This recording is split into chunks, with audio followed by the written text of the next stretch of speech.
they had all this thing, and it was presentation, like he had drawn all this thing on his second grade class, and it says, what do you want to be when you grow up? Okay, I want to be a dad. And I'm like, it's hit me. That was it, man. It's like, sure, 9 years, 10 years, it's totally about experiences, right? It's about building memories. It's about creating life events with him. He comes everywhere, right? Like our whole family does. So I heard Todd's story, but I don't want to take that away from you guys. So I'm going to ask him a little bit about himself, kind of give you some context about how he got here, how he founded Icon Meals, which is a leader in the space, and then kind of talk about where they are and where they're looking to go. And most importantly, what inspired Todd to kind of take that risk and bet on himself to innovate in this space. So let's start it off, Todd. I guess give us that commercial about kind of who you are and how you got here. Sure. Originally not from Texas. Grew up in Canada. Grew up small farm town, probably 3,000 people. Weird industry. My dad owns funeral homes, cemeteries, crematoriums. So sort of an industry that is not real in the spotlight all the time. I guess from the standpoint, grew up playing a lot of different sports. Grew up, I guess, just to set the pretext, more as the fat kid, right? Always overweight, different things. Had the nickname for pretty much all adolescence through high school of Lumpy. So again, enjoyed playing sports. Played junior hockey up till I was 18, and sports were a big part of our life. But from that standpoint, just thought back then that, hey, calories were calories and needed to eat.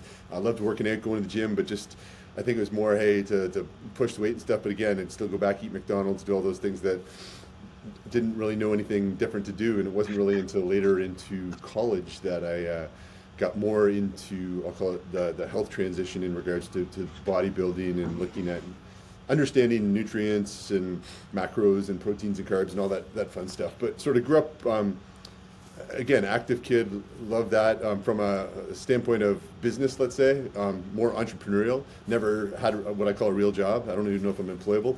From that standpoint, came out of college and with a degree that doesn't really mean anything and has nothing to do with anything I do. But from the standpoint of that, started working with a company, but as an entrepreneurial company out of Sydney, Australia. Had a computer company. It was crazy because I was just looking to come out of college. We were going to go be ski bums, me and my girlfriend at the time, and now my wife.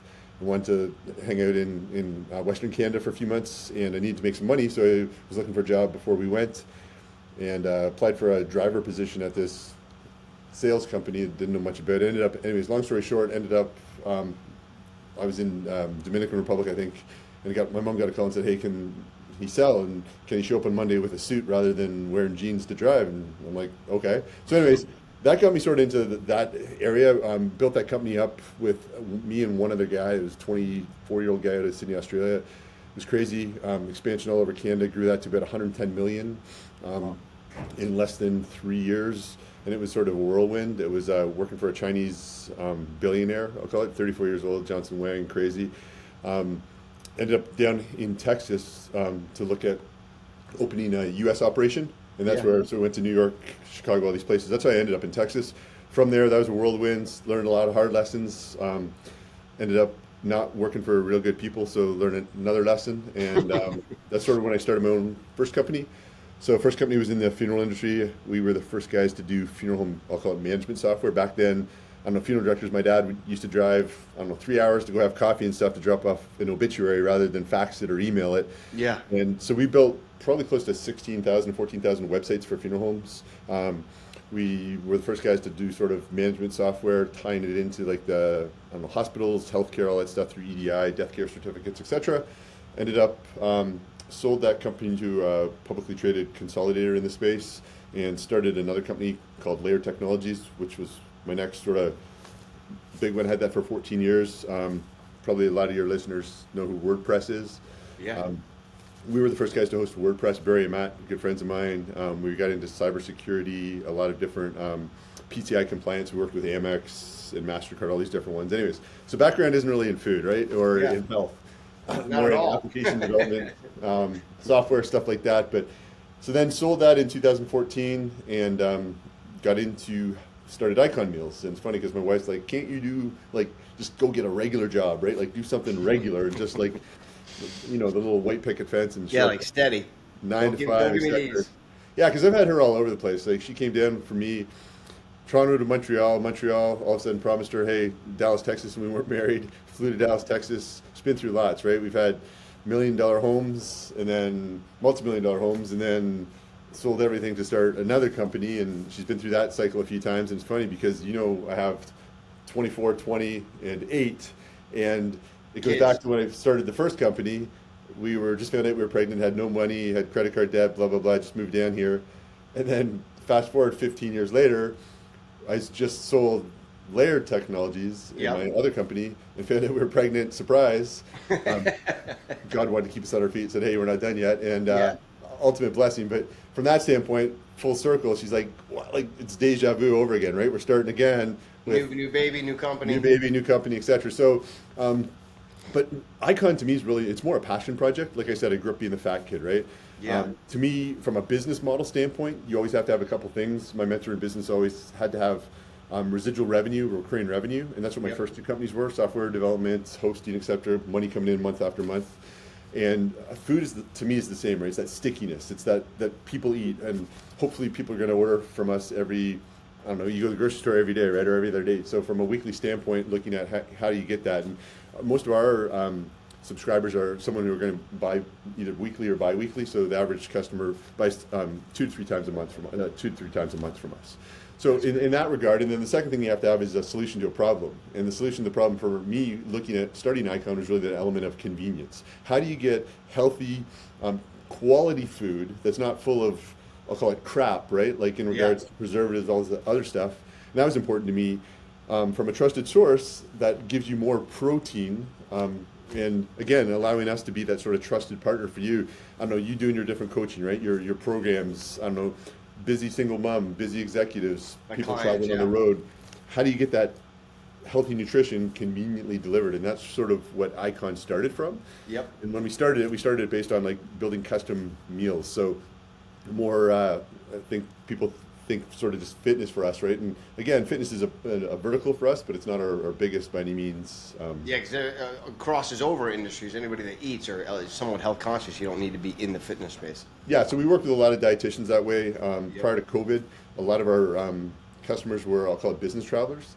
And that goes back to that convenience element, right? Maybe you have 6 meetings and you're in New York, Arizona, California, etc. You can order your food online, have it shipped to your hotel ahead of time. Sure, you can maybe entertain your clients and stuff, but you can still stay on point, right? And that's key. So worked with a lot of like the WWE, work with UFC, work with a bunch of people just based on that side of the business. So from there, that sort of fast forward evolved. People are always looking at, hey, they want things to happen now. And like I tell anyone in business, I had Layered Tech for 14 years, right? So we're 9 years in this one. People are like, hey, you're gonna sell, blah, blah, blah. To me, there's a lot of different things, right? You have to look at what you want to do. And again, there's associated risks along the way. Layered was different, raised a ton of money, had 𝐬𝐂𝐇 as one of my main partner for 9 of those 14 years. 𝐬𝐂𝐇 is the second. Who'd you have?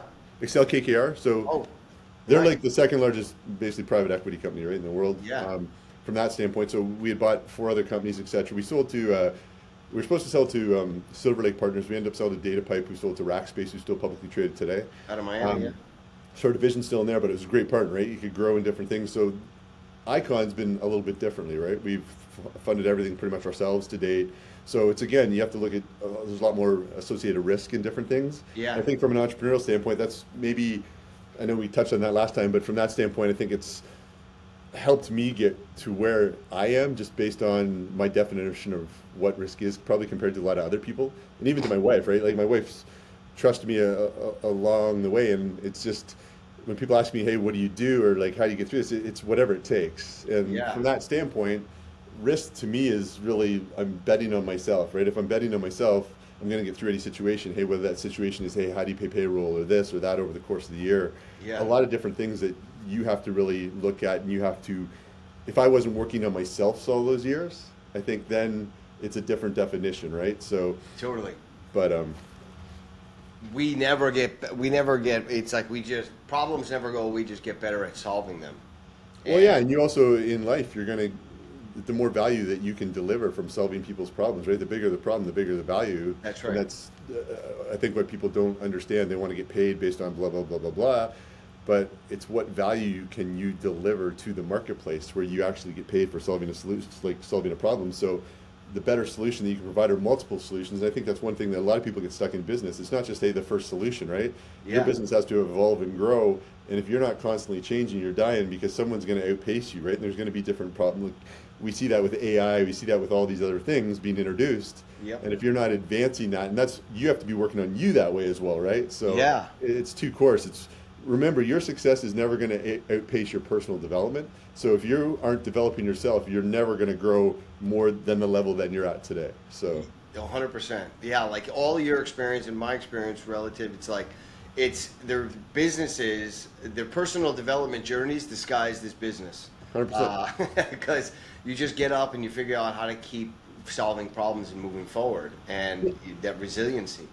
Yeah, and I think a big part of that, and what I've learned, is like having coaches, having mentors, having like participating in masterminds and stuff, right? Because what I've learned, sure, you can like a lot of, and I'll address this in two different ways. One, like from the mastermind standpoint and the mentor standpoint and paying for coaching, I pay thousands of dollars a year for coaching, right? But Yeah. from that standpoint, it's how do I time collapse? How do I get what, like if I was Dane and I was looking to do, hey, exactly what you do, I want to know how you've done it and be able then to time collapse, not try to just, sure, I can recreate it, but why wouldn't I pay you? And people are like, oh, I don't have the money. Like, you have to invest in that, right? It's investing in yourself to time collapse that. That's right. So from that side, I think that's very, very important. Yeah. But a lot of You people have don't to, want to. because it's like you're on a journey.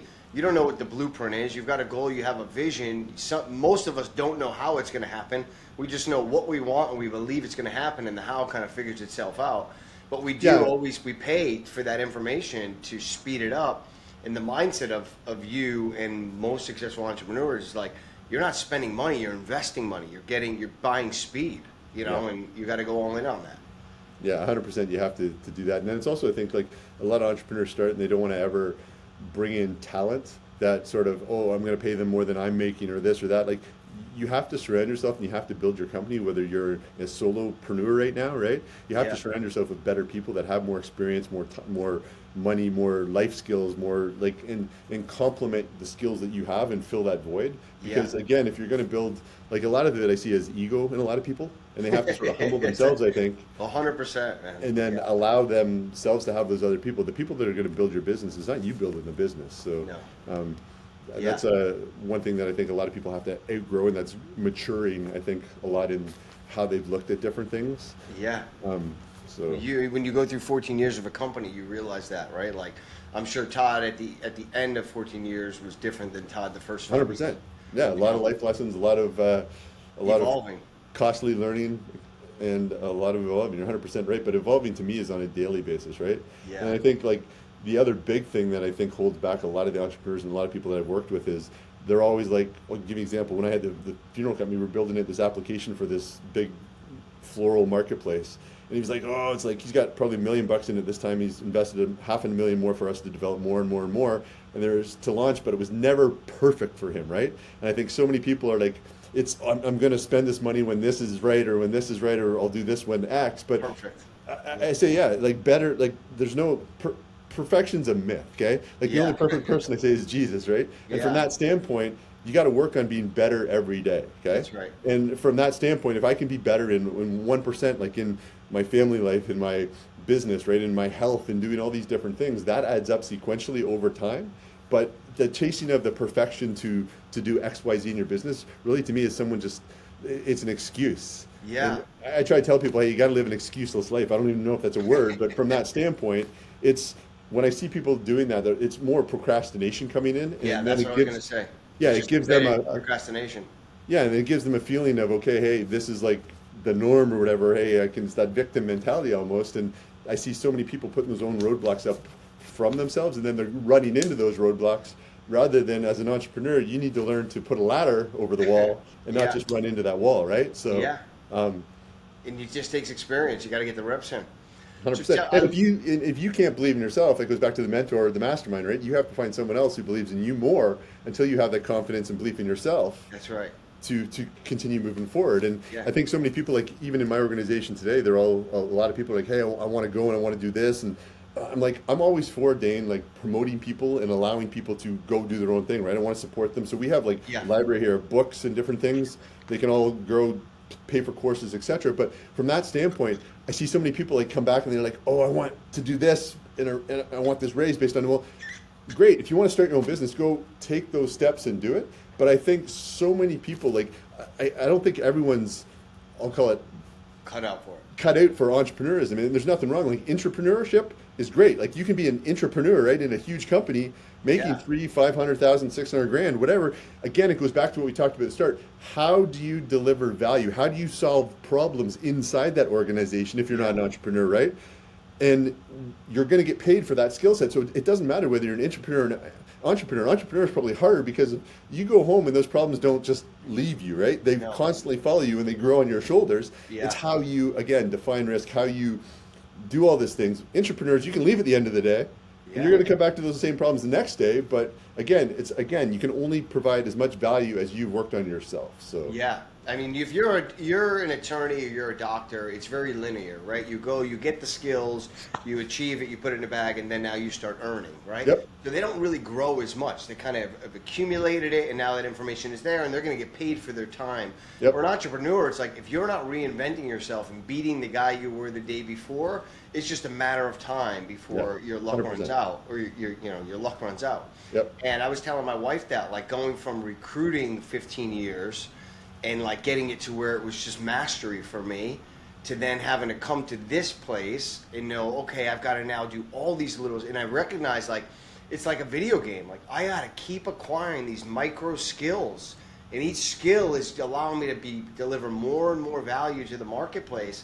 But I told her, but fuck, if it's not difficult at times, you know, it's like beating that guy from the day before and pushing through that discomfort. Yeah. People think it's just natural. It's like, it's just as hard for an entrepreneur. You're very comfortable sometimes when you have success, and it's like, well, but you got to create that pain. You got to create that next version, and it's not as easy as people think. But it's not as binary. It's like it's 1%. It's just a little bit. Yeah, 100%. But it's like even goes back to today for me, right? Yeah. I don't want to get, so I get up typically like 3:30. I woke up at 3:15, 3:14 today, right? First thing I do, what do? I know in my mind, I already told myself the night before that, okay, by 4 o'clock, I'm in that cold plunge, I'm in that sauna. I couldn't work out this morning because I was dropping them off early.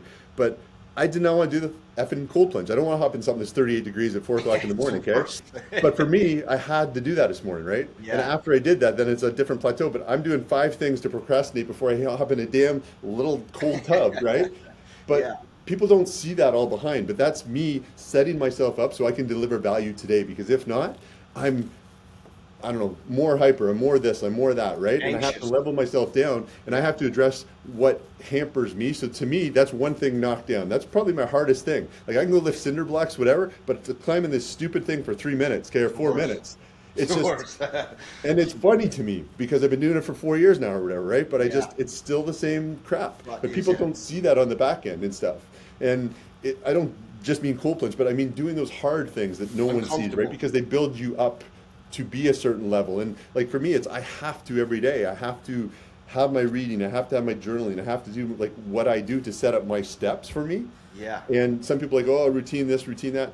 Whatever works for you works, right? I don't care if you're a night person, you're a morning person, whatever. Find that zone of genius and find that when you get the most productivity done and leverage that 100%, right? So for me, it's the morning time, right? Before everyone else is up. I can't be a night person. At the end of the day, I'm done. I'm spent, right? I'm trying to put my little guy to bed by 8:30, and I'm hopefully getting those first good couple hours in before I wake up again. Yep. But again, find that, do those hard things first, and again, I'll call it put in the reps. It's just like the gym. You got to build that up over and over and over. Everything's a muscle in life, right? Yeah. So. Totally. Tell me those couple of things, like, because it never gets easier, but we just get better at it, right? We just stop acknowledging the feeling of how we feel when we want to do something. But like cold plunge is one of those things where, like, that is not easy at all. But if you don't do it, you're angry at yourself probably, right? Like, it's crazy. That leans into the day because now you're like, I don't want to look at myself because I didn't do what I was going to say. So and then you're fighting with yourself before you step into the cold plunge because you're like, I got to do this because I'm going to be happier in the next 12 minutes, and if I don't, I'm going to be pissed off all day. You know, like that's how it's funny. It's like going to bed last night. I know I'm pissed off at myself because I know I'm waking up to do that. I do not want to do that, right? So like, have my coffee. I take out the just dumb, stupid stuff. But that's the same thing. And then again, right after that, even for the first minute in there, it's like, okay, I'm not my mind's going, I'm not going to die, I'm not going to die. Like I'm just like, that's what I have to tell myself. And so whatever. But I have my routine that I'm in there for like whatever, 4 minutes, 20 seconds. Yeah. I get out, warm a little bit back up, whatever, do some exercises, calisthenic stuff, hop in the sauna, 170 for 25 minutes, and then I'm done before 5 o'clock. Typically right after the cold plunge, and I would go work out, but I'm not today again. But yesterday was a heavy leg day. I'm sore as F, so I was like that. I needed to do that this morning. And honestly, like the different things, it helps me. I just know what helps me, right? That's right. For my recovery, like I'm a data guy, Whoop, I've had for 4 years. I don't know, all my data, all my different things. I measure a lot of different data stuff. So again, I know what helps me. Keeps I know what helps engaged. on the recovery, yeah. And again, that's the same thing I say would take in life. Like if you're in a business owner, right, and you have a business, I don't care, again, you're a solo entrepreneur and you're not measuring results and you're not looking at KPIs, like key performance indicators and stuff, how are you growing the business, right? That's right. How are you understanding? And it's the same thing. If you're a coach, you better be having results metrics tied to different things. Or if you're a business owner, right? Yeah. Cash is king. Like where are you sitting? Like where is your You got to be able to numbers, right? measure. Yeah, how do you measure anything? If you're not measuring anything, then you're not going to have the results, right? So, again, the same as from a body standpoint. But yeah, for me, this morning, woke up 3 o'clock, reading, Bible study, journaling, into the cold plunge, into the sauna. As soon as I come out of the cold plunge, 100% feel better for the day because I know I did the hardest thing I have to do today, right? I could get sued, I could get whatever by someone else. That's nothing hard than jumping in a stupid cold plunge for 4 minutes for me, right? Yeah. And again, then we go on with the day and everything's great. But yeah. How many times do you wake up and you have fires to deal with? Yeah, so I can't look at, so after I go to bed at night, my phone I will not look at until after I do typically That even routine? my training and stuff. If I look at it, you're 100% right? I'll get probably between 40 to 120, 130 emails between when I go to bed and in the morning. So there's always one stupid fire in there or something, right? Always. And so I try to hit social media. I try not to like do anything until I've got through that. And that's typically going to be an hour to 2 hours for me in the morning. And that's been a key thing. I've also turned off a lot of my alerts. I don't know, like Andy Frisell and a bunch of people way back were like, okay, you don't need all this shit, right? I don't need stuff popping up from my Shopify. I don't need popping up from social media. I don't need like alerts. So I turned everything off, right? Even my email alerts. So on my phone, I don't get any alerts. That's awesome. So, and then also if I'm going in and I'm, I don't know, doing something on a block of time on calendar, I may block it out for an hour, 2 hours, right? My phone goes to airplane mode, right? And from that standpoint, if you know Alex Hormozi wears these big fat headphones, right? He puts these headphones on, everything like that. They're not listening to music, it just blocks sound out, right? From that standpoint. He had his friggin' office set up in a closet, right? There's one big ass screen and a closet, and he has his nose strip and his earphones on. And that's like, again, but that's the productivity piece that you need to really look at. Yeah, the piece that I think, you mentioned it last time to me. I've heard it a million times, but like, don't check your phone. But I got in this routine coming back into this business where I was checking the phone because a lot of my staff is in the Philippines or New Zealand. So I'm working with them from like 4 o'clock to 6 o'clock. And so I got in this habit of getting up and doing that workload in the beginning because I didn't have a manager where I could buy back my time to manage that.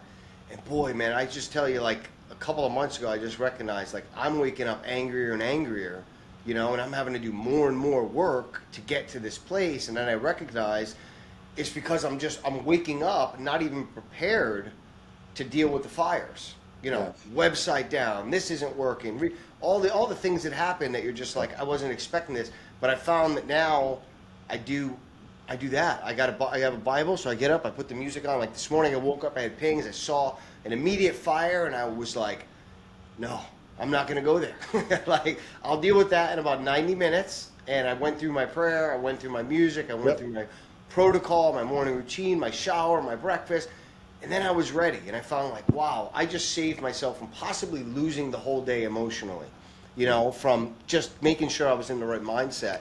And I try to explain that to guys all the time. Like, I don't get up so much early as like a flex. I really get up so that I can be the person I need to be for the business, for my family, because otherwise I'm just always ruffled if I'm starting behind the 8 ball.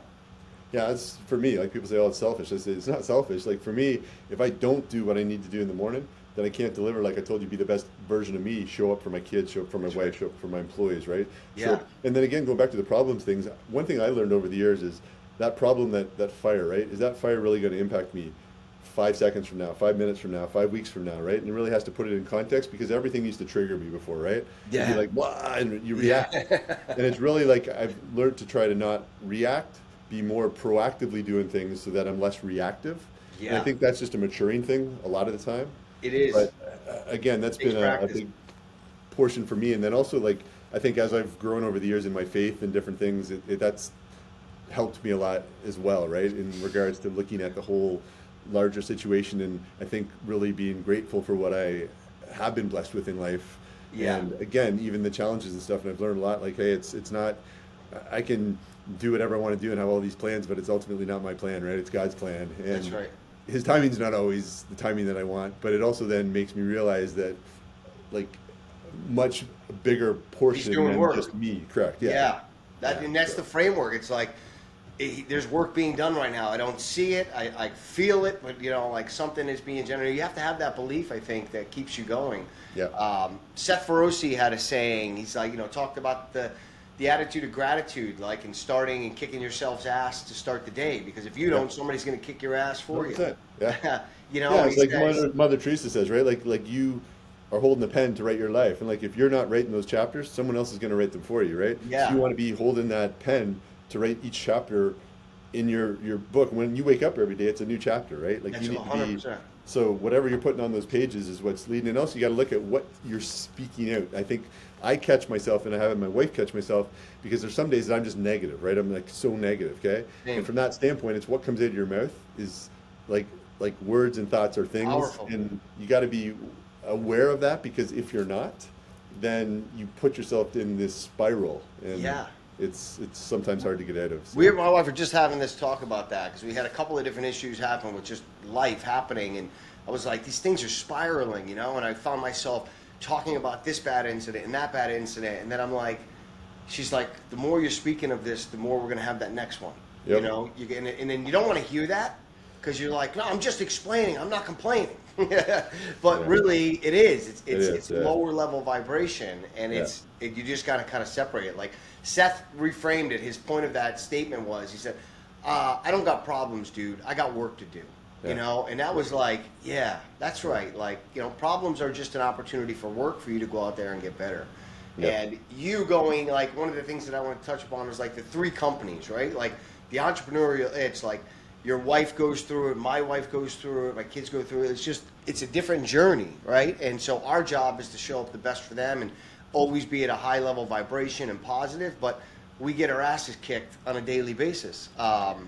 Yes, I think part of it for me is really having to try to separate, and I've really sucked at this early on, like separating it from leaving work sort of at work, because as an entrepreneur you don't, right? You bring it home. You're, especially if you're a solo entrepreneur, you're the business, you're that face. And I think part of that, and look, people use the word balance, and to me balance is a crock of crap, because there's no balance as an entrepreneur, right? It's a myth. It's a myth. It's how you prioritize the different things in your life that become important to you, right? And that's on a scale, like, I think I spoke about this before, but like Andy Frisell has what he calls that power list, right? In his book. And a lot of people, I think, entrepreneurs come and they write all these things down every day, and they're like 10 things, blah, blah, blah, blah, blah. There you go. Yeah. And from that standpoint, but what I try to put on my paper is like 3 things a day, right? And do those things, give me an ROI, and have they move my business and my personal life forward. So let's say I finish those things at 10:45 in the morning. Andy says, hey, you're done for the day, right? All the rest is just BS. Like, hey, I see people's lists sometimes that says, pay this bill, do that. That's not work, okay? Like, that's just, but again, I think a lot of us as entrepreneurs, because I'm in that as well, get caught up in busy work, right? Like the busyness, okay? I'm busy today. Like people always say, hey, how's your day going? Oh man, it's okay, I'm real busy. Well, like, or I ask someone, hey, how are things going? It's like, well, it's okay. Or it's not good. And I'm like, compared to what? Like, your life's hard. Compared to what, right? Like, you woke up today, you have breath, okay? You're healthy, right? You've got a job, you've got a roof. Like, it's all the context and how you look at things.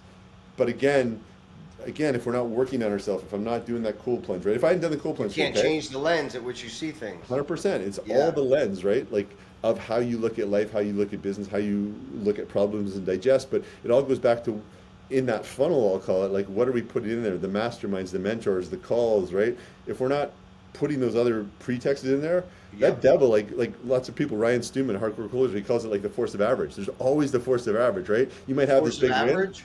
He calls it the force of average, right? I like that. Yeah.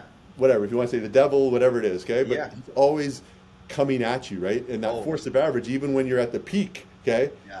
The force of average is still trying to pull you back down. It's that, Strongest. like, 100%. It's like crabs in a bucket, right? And then the more people that you get around and stuff and you're having success, what you're crawling out of that bucket, that crab's crawling out of that bucket, right? But then the rest of the crabs in there pulling them back in, okay? Yeah. And that's like, again, you have to look at that circle because as you grow as an entrepreneur and as you grow as a business owner and things, you're not going to have that same circle, right? Your alignment, Kay, in life is really what's going to propel you to that next level. And again, a lot of people never change that alignment, I think. And that's where I go back to the masterminds and things, right? You got to get in a group, okay, that has more skill sets than you, has more money than you, has more life experiences than you, right? Yep. And that's why I have coaches in all these different areas and been in masterminds in different areas. And again, I never want to be that one person that has so much. Like you got to always be learning. Always. And then it's not just learning because a lot of people I see go to masterminds, they go to conferences, and they have this full book, right? And then, book closed down. And then what did you do with it, right? Like, has it been applied in your business? I think that the one key thing is after you learn and you take in, it's much better and you're going to put it more in your mind and into your business or into your life if you've taught it, if you've applied put it back out there, right? Like so again, there's a lot of different exercises and different things, but I see a lot of people get caught up in that, hey, they paid $900, they go to this conference, they read this book, but then the pages are shut and they go on to the next one. It's like an exercise, right? See so many people in the gym and they're walking on the treadmill, but have they done like a metabolic test where they know that, hey, Todd's key metabolic area is zone 3 fat burn. I don't need to be doing 45 minutes walking at 1 mile an hour. I need to do 22 minutes or 20 minutes on level 3 and burn all this body fat in 20 minutes, versus 22 minutes. on the trend, Again, so are you just going through the motions in life? Are you just going through the motions in business because you're supposed to be there from 9 to 5, right? Or are you actually making a difference? And again, one of my things every day, I ask God, who can I make an impact on today, right? What value can I deliver to other people today? Show me where I can be useful, okay? And I think so many people never want any more than they are in that shell, and they're not going to grow, right? So I think that's growing in a lot of different pieces, but the two mindsets, and I've had this mindset. I'm always catching myself. It's a contracting or expansion mindset. You know, the contracting mindset. When you're struggling, you just always, everything's about you or me or my problems, my issues. You don't understand what I'm going through. But, but you're just contracting and everything else around you starts contracting. And as an entrepreneur, the smarter you are, the more you're in it, you're going, the longer I stay in this mental space, the longer it's going to take me to get out of it. There's some reason it can take 5 years to manifest what you want, and it can take less than 5 minutes to throw it out the window. All the way. Yep. I'm like, it took 5 years of conscious thinking for this mother effer to show up, and you're telling me in 5 minutes of negativity it's going away. But that's the truth. You have to be that cautious. And I think one of the connections we're making here, that as you're talking, like entrepreneurship and transformations for your body, they're literally the same thing. 100%. That's why I like stress to people, it's not for the 10 pounds, it's to prepare you for who you need to be in the world, right? For the problems at work, for the problems at home, for the leadership quality. That's what I think I told you last time. All of these are process oriented. Yeah. So a lot of the time, like anytime I've had so I used to be way back in network marketing and stuff, and I'd always take people to the gym. We'd go have a business meeting in the gym, right? So let's say I met Dane the night before, and I don't know, we're going to go have a meeting. We're like, hey, let's go to the gym. And they're like, okay, well, what are we training today? I'm like, I don't know, whatever you want. Let's go train legs. And then you hear all these excuses like, well, back 20 years ago, I did this and that, blah, blah, blah. So I love taking people to the gym because to me, it shows how they're going to show up in business and life, right? So if they're going to show up and we go train whatever, right? But there's excuses and stuff. Or I've had the people that go and we're training whatever we're training and they're throwing up and doing different things, but they're never complaining, right? And it's funny, like I've had, so that to me, like the gym to me is like a parallel to life, parallel to how you show up in there. Because I know, like, if you've told me already the night before, because we said we're training legs, that you were this guy and you had this accident and blah, blah, blah, blah, blah. You've already set it up, right? You've pre-framed it, okay, before. Yep. And I want the guys that are going to go to battle, or the girls that are going to go to battle with me, right? Yep. To See the what end. they're worth. Yeah. Correct. And I see that 100%. And I'm not calling out people, or not saying, people might say, oh, this is crap. It's like the Andy Elliott thing, when Andy Elliott says, hey, I don't hire anyone that doesn't have a six-pack. Okay, I understand that, right? But it's a frame of how you can be the best version of you, okay? That's right. And that's with me. Like, I told you a passion project as well, Dad Bod Inc., right? And it's, to me, it's the business of being a dad, okay? It's like you have to be accountable and responsible. You have a responsibility as that figure, right? Okay? Yeah. To show up for your son, your daughter, your wife, etc. Yeah. And when I see these guys and I see like the Planet Fitnesses say, hey, the dad bod's great and the fat and they're feeding them pizza and Tootsie Rolls, it makes me sick, okay? Yeah. Because it's allowed them to accept their own excuses. And in life, you have to understand. People say, oh, I'm not a salesperson. Bullshit. Everything is you're buying or you're selling, okay? And you're either buying your own excuses, right? Yeah. Or you're making that change. And from the standpoint of like, to me, it's that responsibility. I want to be in the best shape of my life so that I can show up for my wife, right? I don't give a crap what anyone says. My wife does not want this big, overweight, obese person, okay? Because it's a mindset of accepting different pieces in life, right? You're compromising. You're going to compromise other areas. Correct. And then same for my kids. Like, I want my kids to think I'm the Superman, right? I am that hero to them, and I can play with them, right? I want to be able to go to our pool, to the beach, whatever, to Disney World, okay, and have my shirt off, right? Yeah. And be like, I love it when my kids come up and we're at the lake or we're at the marina, whatever.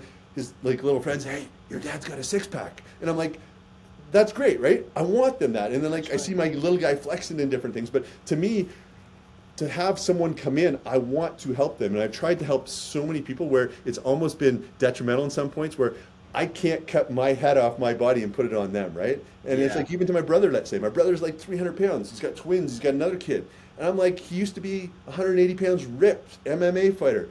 And it's just that context of mind, but you see it over in other areas. Yeah. And I'm so passionate because I want to help them, but I've had to learn I can only do so much, right? Yeah. You can take like I said, you can send the duck to Eagle School. They're still so many people are still going to come back from Eagle School quacking like a duck, okay? Yeah. And you have to accept that. And that's the same in business. You have to accept certain things aren't going to change, right? And nothing changes if nothing changes. It's Brian Mazza quote. But from that standpoint, if you're not making change in business and you're seeing the same results, you got to evolve. You got to pivot, right? Yep. And so many people in life and in different things, they can't pivot quickly enough, okay? Yeah. Or they don't want to pivot because they're stuck in this mentality. I've been doing it this way. I've been doing it this way. I've been doing it this way. Yeah. Or they say, hey, it's genetics or this. Crock of shit. You can change anything, right? Yeah. If you put your mind to it, and then you have to put the steps in place. And that's going back, Dane, to what we talked about just a few minutes ago, like procrastination. You have to take the action. I don't care how much thoughts, how many things you speak out there. If you're not taking massive action, you're never going to get ahead. You're never going to get a result, right? Yeah. So you have to take that action, which is the key thing that I think a lot of people talk, but it's thinking we're rich mentality, but it's like think and act to get rich. Yeah. Yeah. There's so much truth to that the people are there's this mindset of like not wanting to be uncomfortable but wanting to be on the other end of it, whether it's a successful business or a great body or a good brand. It's like you got to do the work. You've got to cut down trees, and you got to. But like your body can do pretty much as anything, right? It's that mind. Okay, it's like the cold plunge to me. I could have got it at a minute today, right? I could have got it at 2 minutes. I wanted to not be in that thing at the start, right? Yeah. But again, you have to have trained your mind, and I don't mean like combat trained your mind, but like you have to be working on you constantly, right? Because like I told you, Ryan Stewman, force of avarice, the devil, whatever, right? It's always going to be, hey, you're good, you're comfortable, you don't need to do this. Get out of the tub, right? Yeah. Yeah. Hey, you don't have to like go home and cook that meal. There's a McDonald's right there. Just stop, okay? And that's always, you have to though be building up, I'll call it your defenses, right? So for me, that's like my faith, my scripture reading, my devotionals, the stuff I read, right? The things I'm putting out there. Keeps you within the guardrails. Keeps me within those guardrails. And I say, look, for me in life, a lot of the time, you're like a racehorse. You have to have your blinders on, right? Because if the blinders are off, guess what? I'm an entrepreneur. I'm a squirrel, right? Yeah. I'm going everywhere all the time, okay? But if I have my blinders on, I'm focused. Yeah. Laser focused in on what I need to do. task done. Let's move to the next thing, right? Yep. And that's the same thing. I think, like, I don't know, you have to lose 100 pounds, you have to lose 20 pounds. Okay, great, up here, but what are those baby steps, right? Yeah, Like, what's going to happen every day? yeah, and then reward yourself, because I see so many people in the weight loss journey only going to reward themselves when they're losing their 20 pounds or 30 pounds. But hey, if I've lost 4 pounds this week, right, and maybe Yep. I'm down 1.5 inches, like, reward yourself. Doesn't mean cheat meal, but reward yourself in some way, right? Yeah. And just keep that going, because that so many people in this world, as you know, instant gratification, instant gratification, instant gratification. Oh, I owe myself a cheat meal. Bullshit. That's comfort, right? Yeah. Okay? So Yeah. again, you have to have, and anyone I've worked with, I'm telling them, it's not going to be like easy. Like for me, I need you to be like regimented, right? This is what I expect. And again, I don't want to waste my time, nor do I want to waste your time. Yeah.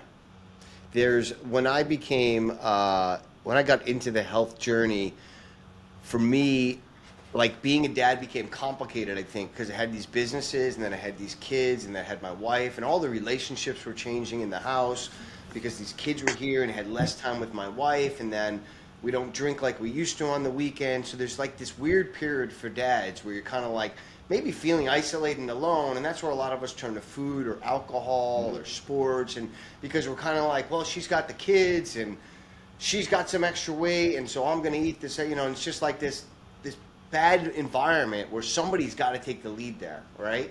And I remember thinking, go ahead. No, I was just going to say, I think it becomes, you're 100% right. I agree with you.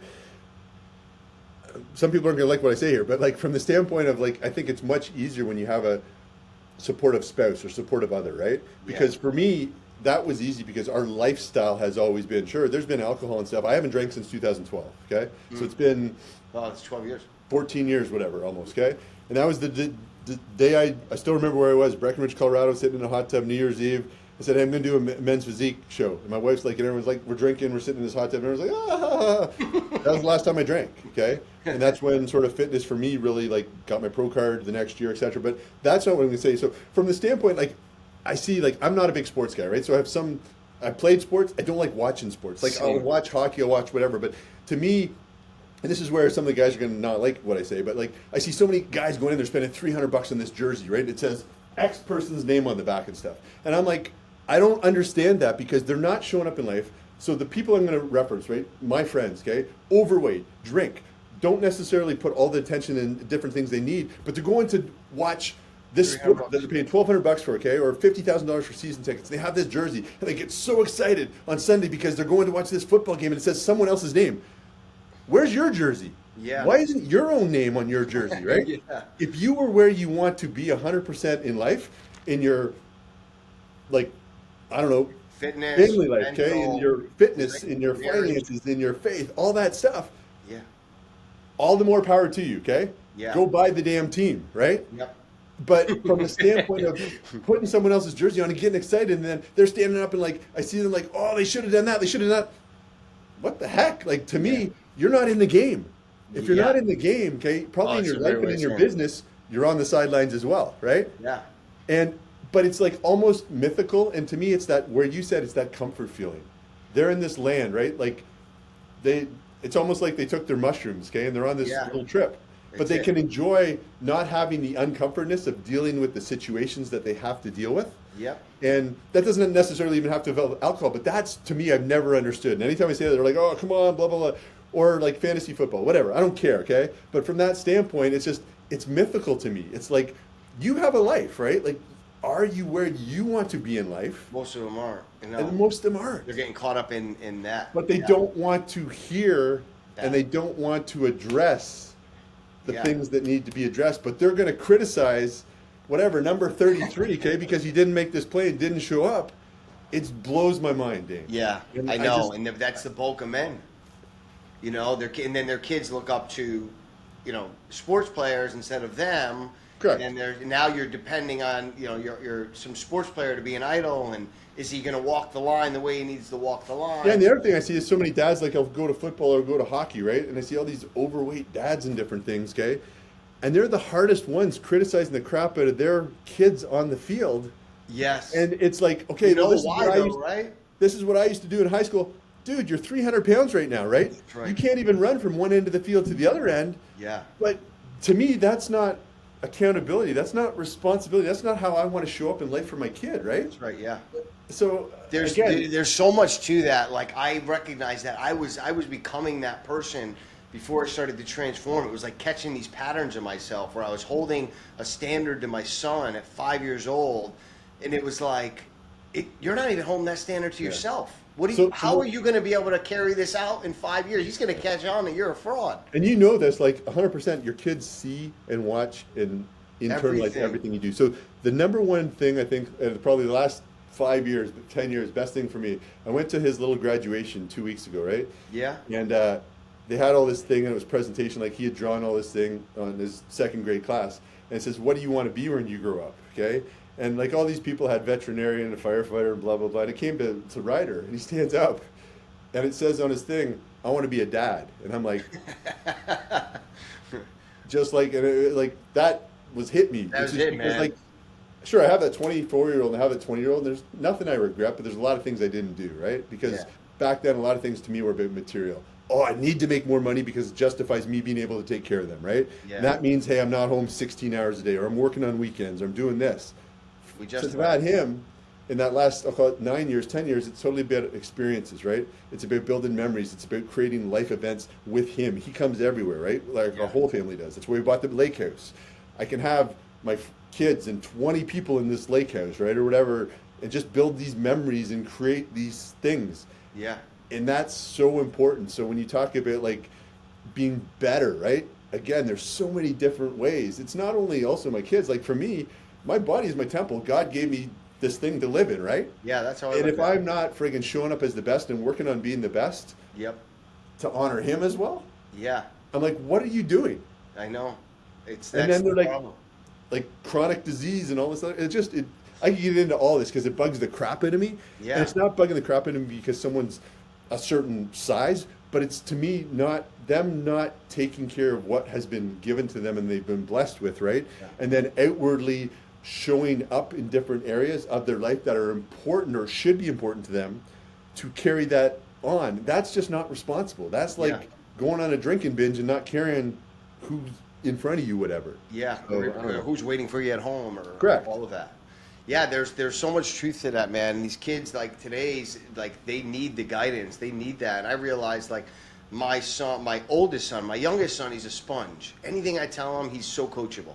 And I saw him flexing. You're posting on your thing. Him and his little friend flexing on the bed. Flexing, All the kids in the neighborhood, they come over, they hit the gym. Mr. Dane, look at Mom. Who's got better abs, right? And that's like their habit every weekend. And I love that. I'm like, we created this environment where all the kids, the dads in the neighborhood don't necessarily love me, the ones that don't work out, but the kids love me. Well, it's the same thing. Like I told you the other week, 2 weeks ago, we were at the marina, and the kid's like, but I won't say a name, but like his dad's like 300 pounds, right? Yeah. So and he's like, oh, your dad's got six-pack and stuff. But it's that. But the other thing is, I want to just say, like, one of the reasons I started 𝐬𝐃𝐄𝐑, we said, like, when I started 𝐬𝐃𝐄𝐑, I would never create a meal and never use any ingredients and stuff that I wouldn't eat or my kids, right? And that's the same thing I want to speak about. Like, to me, if I'm telling them, hey, they can't eat and they see me eat McDonald's, or I'm giving them McDonald's, or I'm taking them through all these drive-thrus, but I'm not necessarily feeding them, even if I'm eating well, right? Now I'm eating, let's say, my 𝐬𝐃𝐑 or whatever, but I'm giving them all this crap. I'm a bad dude, okay? Like, so for me, it's like, it's a joke though with 𝐬𝐃𝐄𝐑 a lot of times, because for so many years my kids are like, what's for dinner?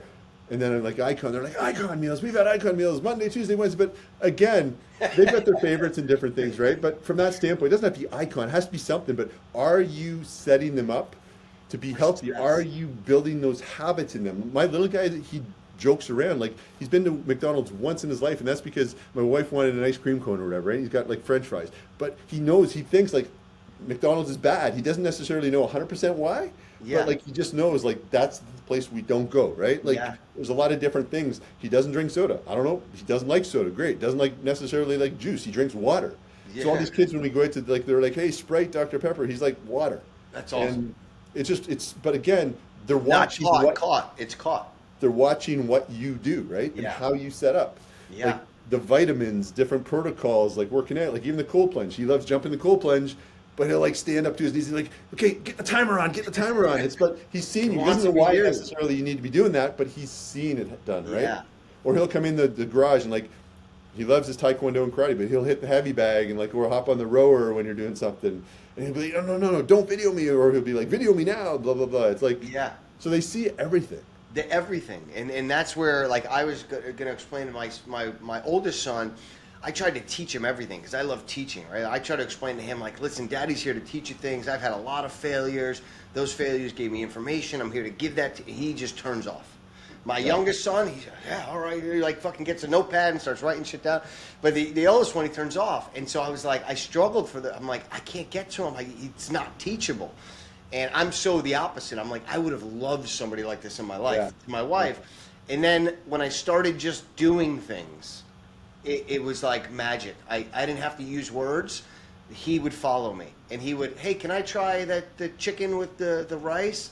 And what's that? And then I was like, oh, he doesn't like being told what to do, but he likes making the decision on his own. People learn a lot of different ways, I think, auditory, visual. Yeah, and he's definitely, I told my wife, he's definitely an entrepreneur. He's totally unemployable, this kid. We need more of those. So that's good. Yeah, I was like, he's going to be a great entrepreneur because he doesn't like listening. But there were two moments for me, like as a dad, where I went on the journey to be a better person, but like the hero, I didn't really have that much scripted in my vision of like, I'm going to be his hero. Yep. It didn't hit me till like years later, but like some of the things that were triggers for me was like, my wife and I were drinking alcohol on the weekend, right? And he didn't know what that was, but it became like, hey, Dad, can I have a sip of your beer? Yeah. And it was like, shit, what am I really doing here? You know, like, this kid's asking, like, he's thinking this is normal because it is normal in our relationship. And then years later, it changed into, hey, Dad, can I lift the dumbbells with you? And I was like, That's awesome. Yeah. wow, that was a nice shift. You know, like, I didn't realize that, but I was like, he used to act. And so that was one thing that I caught. And then the second thing is, like, he'll go to the beach with my wife if I can't go, or the pool. And he'll be like, don't worry, Dad, there was just dad bods there. You don't have to worry about anything. And I'm like, well, I wasn't worried, but I appreciate you filling me in, son. That's awesome. So Yeah, good. it's cool. So yeah, then the third one was like we were at a pool one day. This was last summer where my physique had really kind of come into play, and I was going into the competition, and we went to a pool place. And at this point, he really hadn't said anything. He just knew I was doing the competition. But all these teenagers like started surrounding me and staring at me, right? Like, and then one of them's like, "Are you Mr. Olympia?" And I had just shown my son Mr. Olympia because I was watching it up into that, and I didn't look like Mr. Olympia, but these teenagers, you know, it was enough to like make a connection. And to see the light that my son, these cool teenagers thought their dad was this cool, and it was like, and I remember just feeling like the first moment of being like, not that I arrived, but like my body's where I wanted to. Like I finally am stopped. I was not as hard on myself, because for 3 years I just kind of put the head down and didn't really worry about how I was just like, it's going to happen. It's going to happen. So you're always our toughest critique, but then you know, that allowed me to have some grace and go like, that's what it's for, man. You know, like that's what's going to keep me going the next 3 years. Yep. So I love that. How come you did? Now tell people you did a dad bod. I'm dadbodsculptors, but people don't know. Todd owns like dadbod.com or something, right? I have dadbodinc.com, and it's been like a passion project. We did some things. We did with Per Burnell. I don't know if you know who Per is, but Per's one of the top photographers in the world, right? He's been the guy that shot all the Arnold and everyone way back in the day. He's, again, top guy. And we did a big campaign with him when my little guy was 3 or 4. Yeah. With another guy, Brandon Foken, and his son, Easton. And we did a Father's Day shoot that was in Muscle and Fitness. No shit. And so there's some of those pictures on there and stuff and videos and different things. But we did like a 2-day whole California beach, gym, everything with the kids as well, and it was a crazy experience. And again, to me, it was like I said, as an entrepreneur, I have to focus on one thing, right? So that's sort of like a passion project for me. Yep. I get a lot of people always asking, "Hey, coach this," and again, icon meals is my thing that I've had. And again, if you don't spend time on the grass, it's not, as you know, greener. Where you don't water it, right? So from that standpoint, but again, it's a passion project.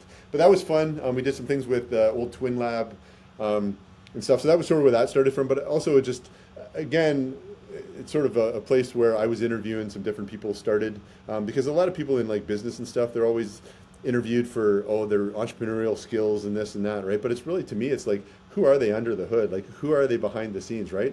Because I think like the ones that I see have the big success, and I'll call it life and not just business, are like they have a well-rounded piece, right? And Yeah. again, going back to just a lot of the skills that I see in top entrepreneurs, if they're a father, you can tell because like from the gym that transposes straight into right how they live their life and how they go into there. So again, it's a again passion for me, and I could speak on that all day, but yeah, it's. You're super passionate about it. I love that. You have, this is a good conversation. Are you okay on time? Yeah, good. Couple minutes? Yeah, so we kind of went out, different angle, but I'll give you guys some context. 𝐖𝐀 is a leader, right, for consumers, for businesses. They'll order their meals, and it will give you guys some info in the description, but their website and kind of some of their preferred meals. But that's who we use, and we use them for either myself or for clients. Like I probably have 40% of my clients that are business owners that are traveling, and this is an alternative for them.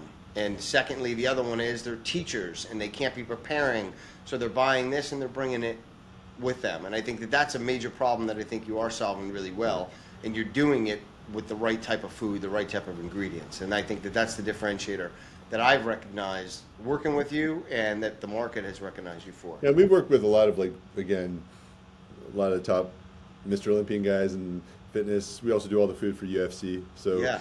all the food at their PIs, work with probably about 60, 80 fighters there, do all the food for Dallas Cowboys, USAT. There's a lot of different partnerships we don't talk about in the, I guess, the broader light. But again, to me, it's just, I truly believe food is a tool. If used correctly, right, it can change someone's life. And I think that's probably for you, Dan, as well, as you agree with this over your journey, you know what works for you, right? And again, to me, it's, I stay pretty lean, but like, again, if I want to get dialed in a little bit differently, like right now I'm basically eating chicken and asparagus, right? I know I need 3 meals a day, blah, blah, because I'm dialing in a little bit. Yep. But from that standpoint, again, cardio is a tool, okay? Like adjusting my Food is my a tool. recovery protocol is a tool, right? Like Yep. a lot of different things. Using this on is a tool, okay?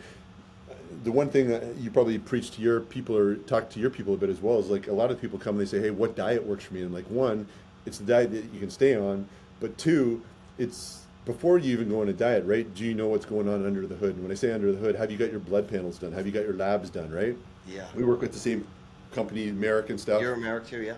Yeah, but from that standpoint, really understanding, because I don't know, a lot of gurus out there, right, can give you a lot of different information today and stuff, but it doesn't matter if your body, I don't know, doesn't digest fat, or it doesn't take on this diet or that diet, right, or this latest fat, or like, I don't know, you need to understand what's going on with your metabolism, your liver, your thyroid, your kidneys, blah, blah, blah, blah, blah, right, before. Yeah. And again, a lot of people are eating stuff that they're allergic to, or that they aren't able to digest properly, or they aren't able to utilize properly, and they don't even know. So I think that's important, and then you can build on the platform. Because if you went to build your house, a brand new house, let's say, right, on this big, huge piece of land, you're going to build this $2 million home, you're not just going to go and build it on a concrete slab, and you're going to go, do I need piers, right? Do I need beam? What does the water soil test say? There's all these precursors before you build, right? Yeah. And I think, like, I always tell people, I want you to build on a firm foundation. I don't want you to build on sand, something that's going to crumble a few months in, right? Like, Yeah. we need to do these certain pieces to build you up, solid foundation. And then from that, are we using wood? Are we using stone to build, right? Like, what is it? Then And you then plug what pieces tools in. are we using? Yeah, Yeah. along the way. And then the supplementation and the food, and let's say any optimization and stuff. And to me, it's as you get going and you're at that running, all you're doing is you're optimizing, right? You're changing, you're optimizing, changing, That's right. optimizing, and then using some different pieces to get you where you need to be. And along your journey, you're going to have all these different things that you want different results. Great, but you have the game, like you have your game plan, right? Yeah, And you know your am I options. doing a 30-day blitz because I want to get here? Am I adding more protein in because I know now, hey, I want to lean out a little bit, right? So am I taking in? And then again, monitoring. And I know people say, hey, I don't need to do your macros and all this stuff. Great. Once you understand, like for me, I tracked all my macros and stuff for years and years, right? But I Takes understand. years of doing that to then Correct. you know. I understand and know, right? And I can go and take my little guy to Chick-fil-A, great, but I'm going to eat something, right? I used to joke around saying, hey, it was like a tax when they went through, they had to pay the fry tax or whatever, okay? But I know what I'm doing the rest of the day, right? And I think right. it's going back to working on mindset. Like a lot of people say, hey, it's cheat day.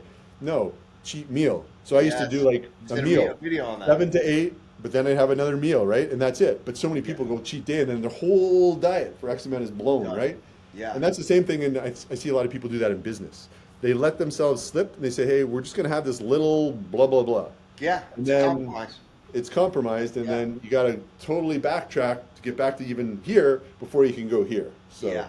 Andy Elliott always says, people that want to be cruising, well, cruising means you're going downhill, right? So you want to be going downhill, you want to keep climbing, you know? And that's like such a powerful metaphor. It's like, yeah. Well, I think that's right with Andy as well, because a lot of the people, to me, I always wanted someone that's climbing because they've been down that valley, right? They've been up that hill, but they're coming back down because then they can take more people back up, okay? Yeah. And the people that are just cruising down, maybe they've been up here, but that's luck sometimes, right? Yeah. And it's a much easier to come down than it is to keep going up, right? Yeah, So, because the one correlation is the development. They Yeah. stop developing and they start now contracting. Yeah. You know, and then they may have wisdom, they may have money, they may have experience, but that's not your top five. You know what I mean? Like when you talk about surrounding yourself by the top five, if you're growing, you need people that still are pushing the gas. Yep. All right, last question for you, and then I'll let you go. You've had so many coaches. What has been one of the most powerful coaches you've hired, and what did they teach you that we can kind of maybe share with the audience?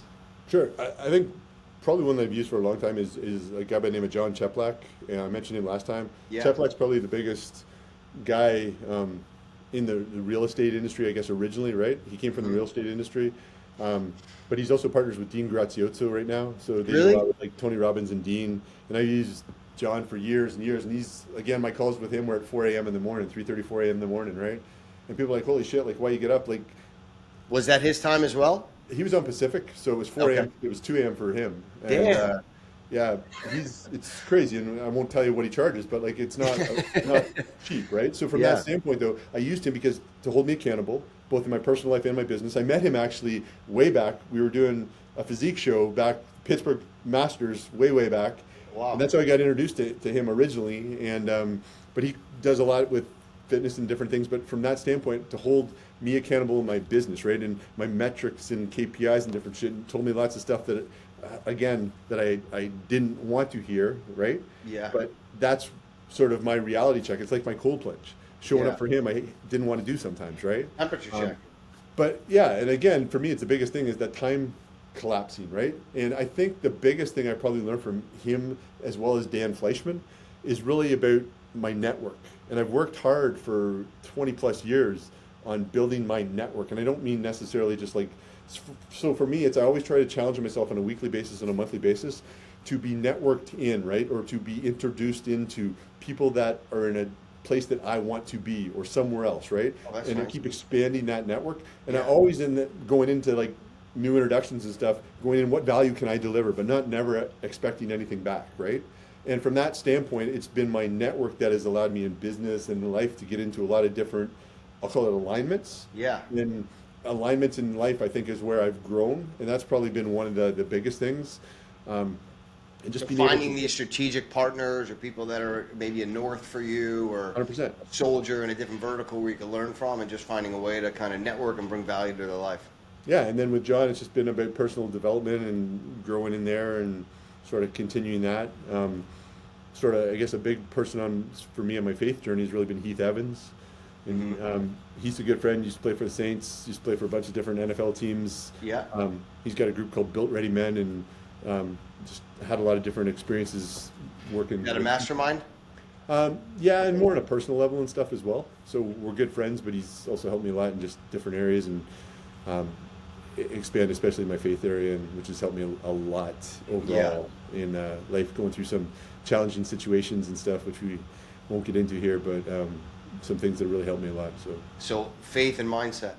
Yeah, I think faith and mindset's the biggest thing, right? But I've always, like, way back worked on personal development ever since I was like 17, right? Yeah. Quick, like way back, I told you I lived in this like town, 3,000 people. Honda came there. That was the big like thing, right? That's Yeah. what blew it up to like 40,000 people. I mentioned this on the first podcast, but everyone was like, "You got to work at Honda. You got to work at Honda during the summer." And I'm like, "I don't want to work at Honda. Whatever." Went and worked at Honda. It was like $20 an hour. I was 17 years old. I lasted there 2 weeks. Okay, and I was like, I quit. And when I quit, everyone was like, my dad's like, "You screwed your whole life up, blah, blah, blah. There's people with PhDs and MBAs working there." And what did I do? I went and went from In sales? $20 an hour to network marketing, working 100 hours a week, going door to door in downtown Toronto. And the reason was at Honda, we'd go in, we'd wear a white jumpsuit. You'd walk between yellow lines. You'd pull up, and I'd put steering wheels on all day for 2 hours. And then I'd put tires on, and then I'd screw something in the dash. And it was like seeing these guys at the end eating their donut and coffee, and the line shift boss, pushing buttons. I was like, I can't do this no more. I just can't be 8 hours a day doing this, like a robot, right? Yeah. So when I quit, though, it was like craziness. And some of those guys, some of my best friends are still there, almost 30 years later. It's crazy. And but again, that's not, we talked about risk profile and different things, right? That's not for me. That's when I got into like the network marketing, the personal development, and growth and growth and growth. And that's just compounded. Like one of probably the best books I've ever wrote is Compound Effect by Darren Hardy, right? Yeah. And that talks about like a bunch of different steps, but it's little tiny things compounded over time. That show up one day. Show up in a bunch of different areas. So. Yeah. Dude, this has been a great call. I appreciate it, Dan. Yeah, it's been a great podcast. I actually like that we got a second chance at this. It allowed you to open up a little bit more and get some different information. Where can they find you, Todd? Yeah, sure. For me personally, it's at Todd Abrams at any social media. So at TODDABRAMS. Typically just Instagram and pretty much Facebook for me. For Icon Meals, it's at Icon Meals. That's across everything. Instagram, Facebook, TikTok, etc., or YouTube.